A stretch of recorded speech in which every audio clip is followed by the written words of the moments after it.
ಆತ್ಮೀಯ ಕೇಳುಗರಿಗೆ ನಮಸ್ಕಾರ. ಇಂದು ಒಬೇರಾಯ್ ಹೋಟೆಲ್ಗಳು ಜಗತ್ಪ್ರಸಿದ್ಧವಾದವು. ಅವುಗಳು ಒದಗಿಸುವ ಸೌಕರ್ಯಗಳು ಜಗತ್ತಿನ ಯಾವ ಅಂತಾರಾಷ್ಟ್ರೀಯ ಹೋಟೆಲ್ಗಳಿಗೂ ಕಡಿಮೆ ಇಲ್ಲ. ಆದರೆ ಈ ಹೋಟೆಲ್ಗಳು ಸೃಷ್ಟಿಯಾದದ್ದು ಹೇಗೆ ಅನ್ನೋದೇ ಒಂದು ವಿಶೇಷವಾದ ಕಥೆ. ರಾಯ್ ಬಹದ್ದೂರ್ ಮೋಹನ್ ಸಿಂಗ್ ಒಬೇರಾಯ್ ಈಗ ಪಾಕಿಸ್ತಾನದಲ್ಲಿರುವ ಪಂಜಾಬಿನ ಭಾಗದಲ್ಲಿ 1898ರಲ್ಲಿ ಹುಟ್ಟಿದವರು. ಅವರು ಕೇವಲ 6 ತಿಂಗಳು ಮಗುವಾಗಿದ್ದಾಗ ಅವರ ತಂದೆ ನಿಧನರಾದರು. ಬಡತನ ಬೆನ್ನಟ್ಟಿತ್ತು.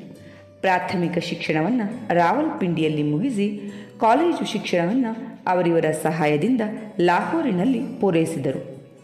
ಆಗ ಲಾಹೋರಿನಲ್ಲಿ ಭಾರೀ ಪ್ರಮಾಣದ ಪ್ಲೇಗ್ ರೋಗ ಬಂದದ್ದರಿಂದ ಅದನ್ನು ಬಿಟ್ಟು ತನ್ನ ಭವಿಷ್ಯವನ್ನು ಅರಸಲಿಕ್ಕೆ ಶಿಮ್ಲಾಗೆ ಬಂದರು. ಆಗ ಶಿಮ್ಲಾ ಬ್ರಿಟಿಷ್ ಅಧಿಕಾರಿಗಳಿಗೆ ಬೇಸಿಗೆಯ ವಿಹಾರ ಸ್ಥಳ. ಒಬೇರಾಯ್ ಜೇಬಿನಲ್ಲಿ 1 ಕಾಸು ಇಲ್ಲ. ಶಿಮ್ಲಾದ ಸೆಸಿಲ್ ಹೋಟೆಲ್ನ ಮಾಲೀಕನನ್ನು ಬೇಡಿಕೊಂಡು ತಿಂಗಳಿಗೆ 50 ರೂಪಾಯಿ ಸಂಬಳದ ಮೇಲೆ ಸಣ್ಣ ಕೆಲಸ ವಹಿಸಿಕೊಂಡರು. ಸತತ ಪರಿಶ್ರಮ, ಪ್ರಾಮಾಣಿಕತೆಯಿಂದಾಗಿ ಮಾಲೀಕರ ಮೆಚ್ಚುಗೆಗೆ ಪಾತ್ರರಾದರು. ಹೇಳಿದ ಕೆಲಸವನ್ನಷ್ಟೇ ಮಾಡದೆ ತಾವೇ ಮುಂದಾಲೋಚನೆ ಮಾಡಿ ಮೈಮೇಲೆ ಜವಾಬ್ದಾರಿ ತೆಗೆದುಕೊಂಡು ನಿಭಾಯಿಸಿದರು. ಕೆಲ ವರ್ಷಗಳ ನಂತರ ಇನ್ನೊಬ್ಬ ವ್ಯಕ್ತಿ ಕ್ಲಾರ್ಕ್ ಎನ್ನುವರು ಶಿಮ್ಲಾದಲ್ಲಿಯೇ ಕ್ಲಾರ್ಕ್ ಹೋಟೆಲನ್ನು ತೆಗೆದಾಗ ಅವರನ್ನು ಸೇರಿಕೊಂಡರು.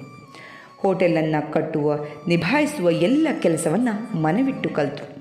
ನಂತರ ಕ್ಲಾರ್ಕ್ ಈ ಹೋಟೆಲನ್ನು ಮಾರುತ್ತೇನೆ ಅಂದಾಗ ತನ್ನ ಹೆಂಡತಿಯ ಎಲ್ಲ ಆಭರಣಗಳನ್ನು, ಮಂಗಳಸೂತ್ರವನ್ನು ಸಹಿತ ಮಾರಿ ಸಾಲ ಮಾಡಿ ಅದನ್ನು ಕೊಂಡ್ಕೊಂಡ್ರು. ಅನಂತರ ಹಿಂದೆ ತಿರುಗಿ ನೋಡಲೇ ಇಲ್ಲ. ಕಲ್ಕತ್ತಾದ ಗ್ರ್ಯಾಂಡ್ ಹೋಟೆಲನ್ನು ಕೊಂಡರು. ಈಗ ಹಲವಾರು ದೇಶಗಳಲ್ಲಿ ಅತ್ಯುತ್ತಮ ಹೋಟೆಲ್ಗಳನ್ನು, ರೆಸಾರ್ಟ್ಗಳನ್ನು ನಡೆಸುತ್ತಿರುವ ಒಬೇರಾಯ್ ಸಂಸ್ಥೆಯಲ್ಲಿ ಸುಮಾರು 12,000 ಕೆಲಸಗಾರರಿದ್ದಾರೆ.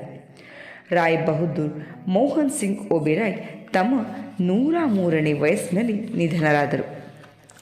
ಜೇಬಿನಲ್ಲಿ 10 ಕಾಸು ಇಲ್ಲದ ಹುಡುಗ ಈ ಮಟ್ಟವನ್ನು ಮುಟ್ಟಿದ್ದು ಒಂದು ಅದ್ಭುತ, ಸುಂದರವಾದ ಕತೆ ಕೂಡ ಹೌದು.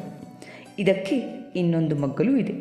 ಅವರು ನಿಧನರಾಗುವ 1-2 ವರ್ಷಗಳ ಮೊದಲು ಅವರನ್ನೊಬ್ಬರು ಕೇಳದ್ರಂತೆ, ನೀವು ಸಣ್ಣವರಿದ್ದಾಗ ತುಂಬ ಬಡವರಾಗಿದ್ದೀರಿ, ಈಗ ಇಷ್ಟೊಂದು ಶ್ರೀಮಂತಿಕೆ ಇದೆ, ಆದರೆ ನಿಮಗೆ ತುಂಬ ಸಂತೋಷ, ತೃಪ್ತಿ ದೊರೆತಿದ್ದು ಯಾವಾಗ?